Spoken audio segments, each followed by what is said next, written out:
Hello and welcome to Vishwa Shanti Darshan, a platform which showcases high quality content on science, spirituality, and world peace. The channel was commissioned by Vishwadharmi Professor Dr. Vishwanath Karar.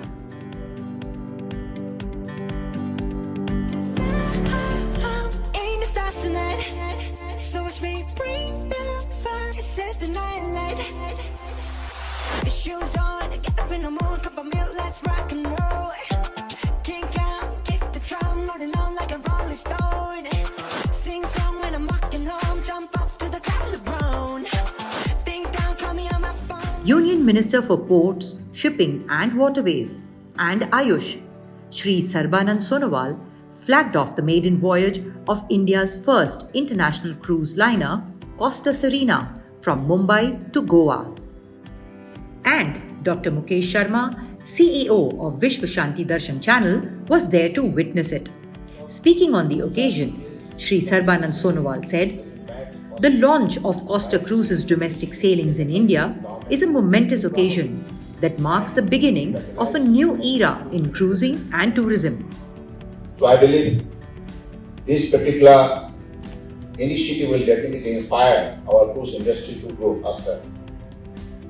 And as you all know, under the dynamic leadership of our Honorable Prime Minister, Narendra Modi ji, whatever initiative has been taken in the last 9.5 years, it has all been fulfilled.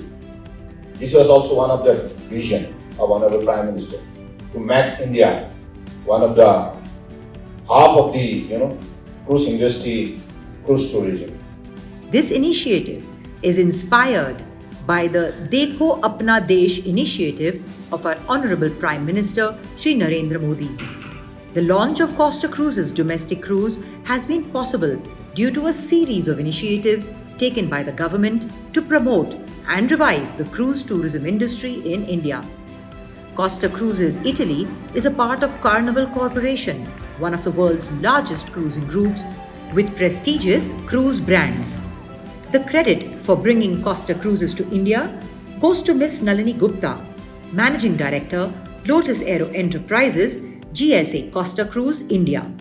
Ms. Nalini has been in the tourism sector for over 4 decades and has an abundance of experience spanning every aspect of tourism.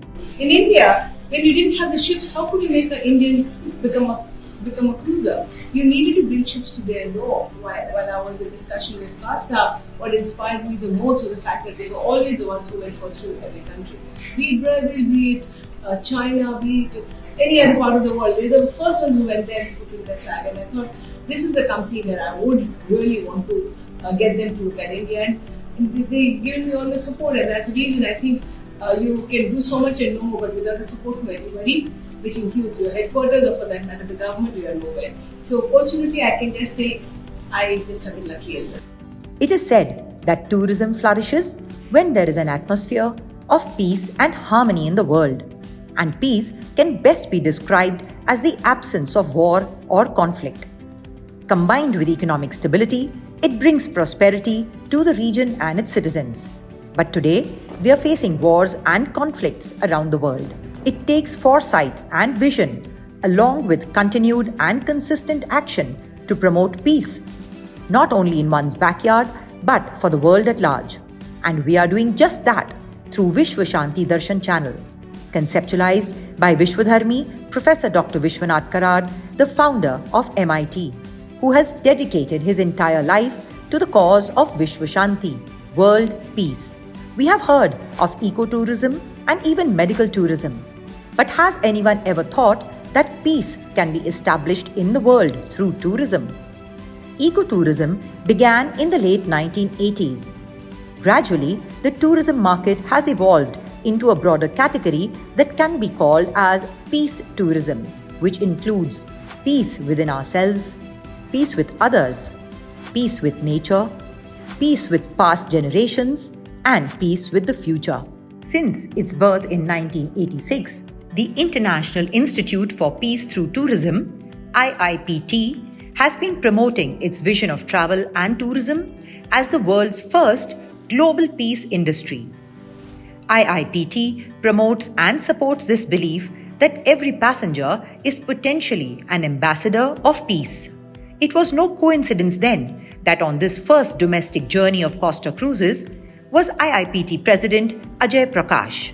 Mr. Prakash had been handed over the mantle of President of IIPT in 2023 by his predecessor, Mr. Louis D'Amour of the United States. The purpose is to make tourism a force for good. The mission is really very simple.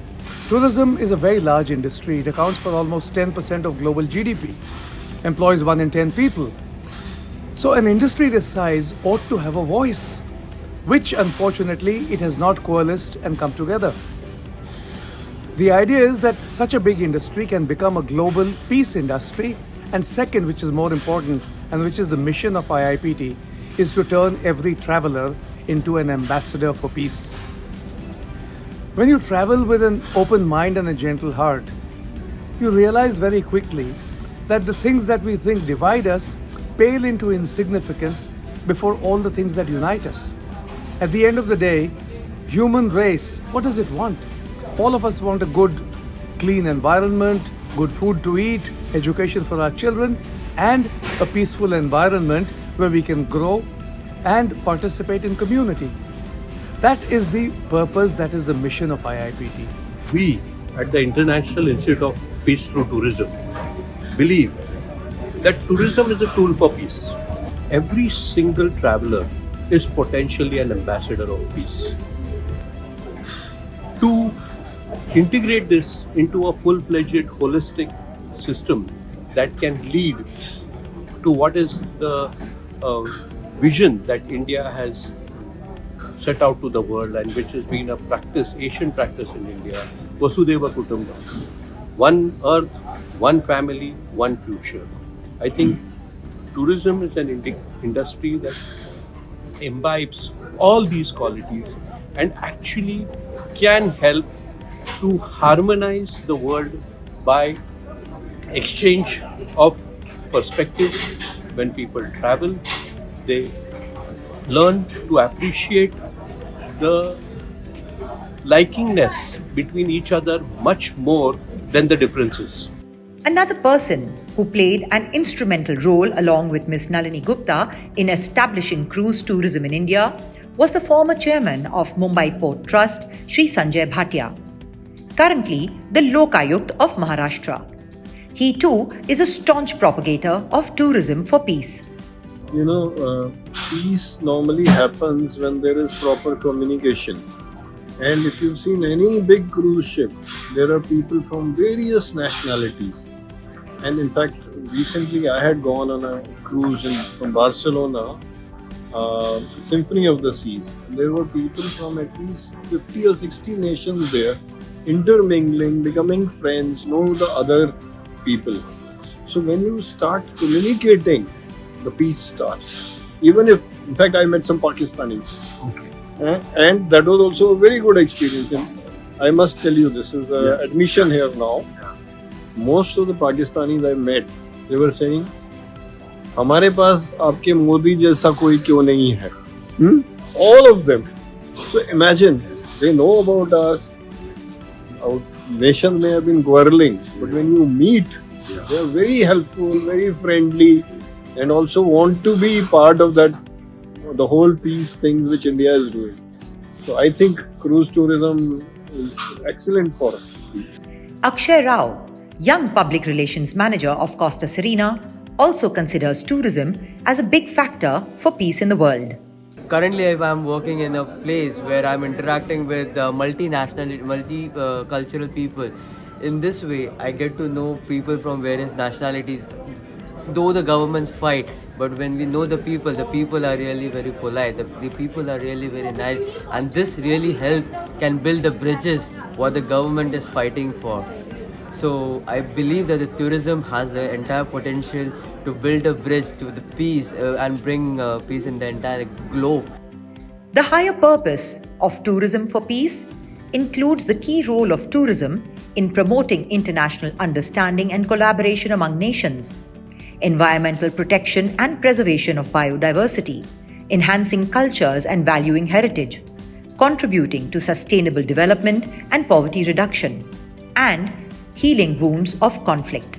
During his address at the World Parliament at Salt Lake City, Vishwadharmi Professor Dr. Vishwanatha Karat said, "We are the birds of the same nest. We may wear different skins. We may speak different tongues. We may believe in different religions. We may belong to different cultures. Yet we share the same home, the Mother Earth, born on the same planet, covered by the same skies, gazing at the same stars, breathing the same air. We must learn to progress together or miserably perish together. For a person can live individually, but can only survive collectively is the final destiny for the whole of human race." Secretary General of the UN World Tourism Organization said, "Tourism is not just about travel, it's also about peace." We at Vishwa Shanti Darshan channel couldn't agree more.